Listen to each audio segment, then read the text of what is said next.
चाचा जी 4 वो बेटा हन अपने के। वो बेटा से कहना है कि माई अरे बाबू के करनवा ना बिसारी है याद करहो, अरे याद करहो कैसे पोसले महतारी, याद करहो कैसे पोसले महतारी। माई बाबू के करनवा ना बिसारी, माई बाबू के करनवा ना बिसारी, मीठा मीठा ताली से बजा के दीदी याद करहो कैसे पोसले महतारी, याद करहो कैसे पोसले महतारी, याद करहो कैसे पोसले महतारी, याद करहो कैसे पोसले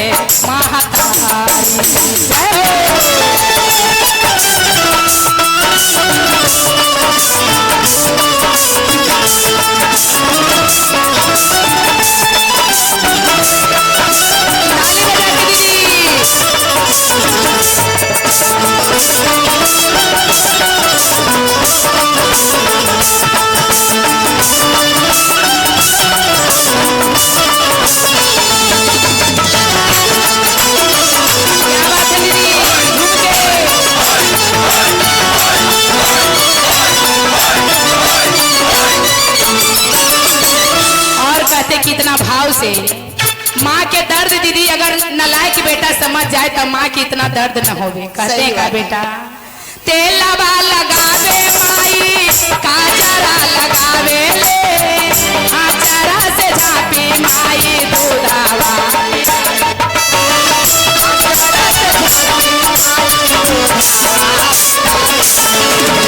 तेलवा लगावे माई काजरा लगावे ले, आचरा से झापी माई दूधावा पिलावे,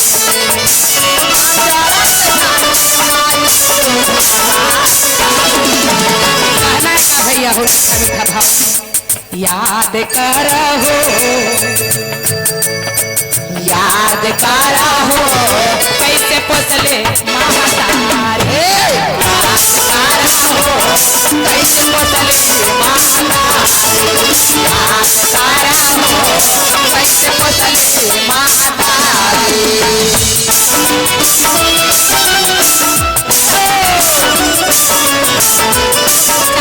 ताली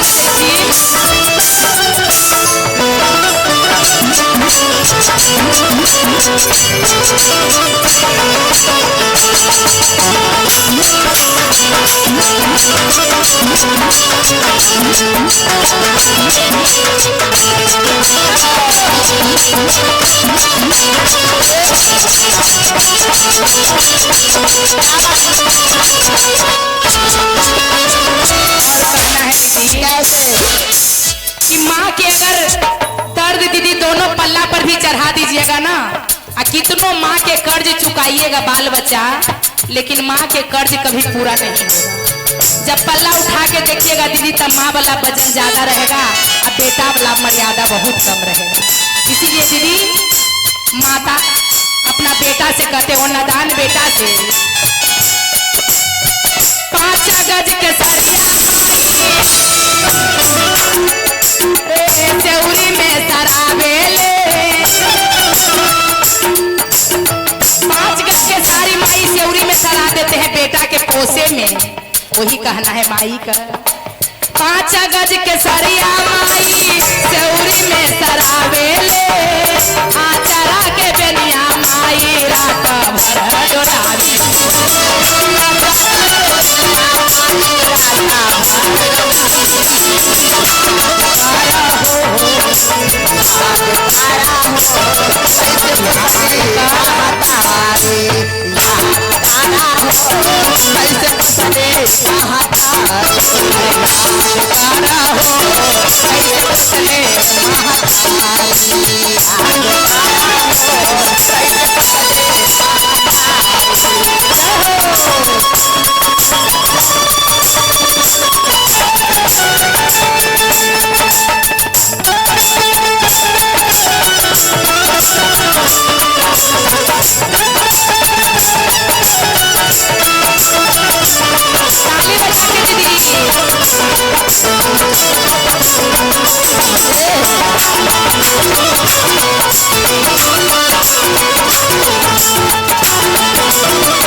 भैया हो। कैसे?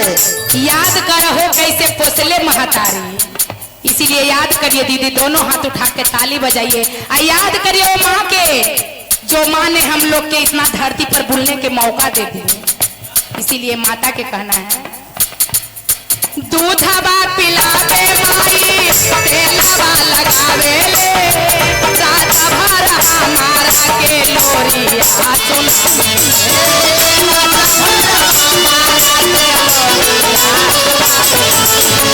दूधवा पिलावे माई, तेलवा लगावे ले, रात भर हमारा के लोरिया सुनावे।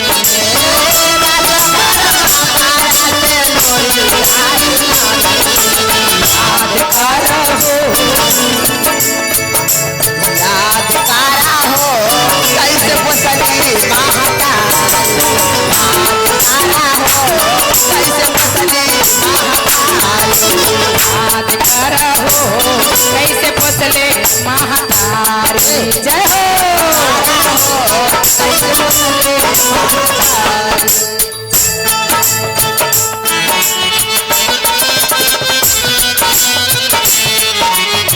याद करिए और मीठा मीठा ताली बजाइए चाचा जी।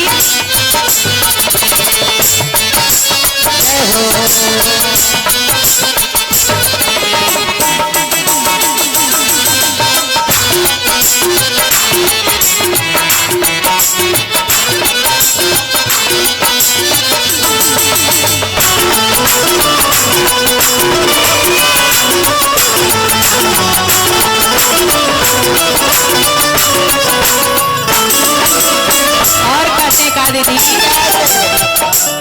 माता पिता के जितना कष्ट हो जाए लेकिन बाल बच्चा के कष्ट उठाने माता पिता नहीं देते अपना जिंदगी में। हर दुखम सितम सह के कांटा और आंधी तूफान टालते हुए माता पिता अपना बेटा के सुरक्षा में लग जाते हैं और बाल बच्चा के सेवा में लगे रहते हैं। लेकिन अब के समय में बाल बच्चा कितना माए बाप के मर्यादा कर रहे हैं दीदी।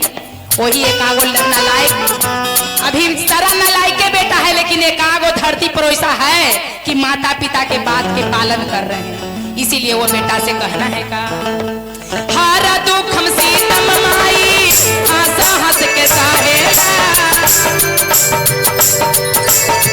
रात भर चारा से बेनिया डोलावे।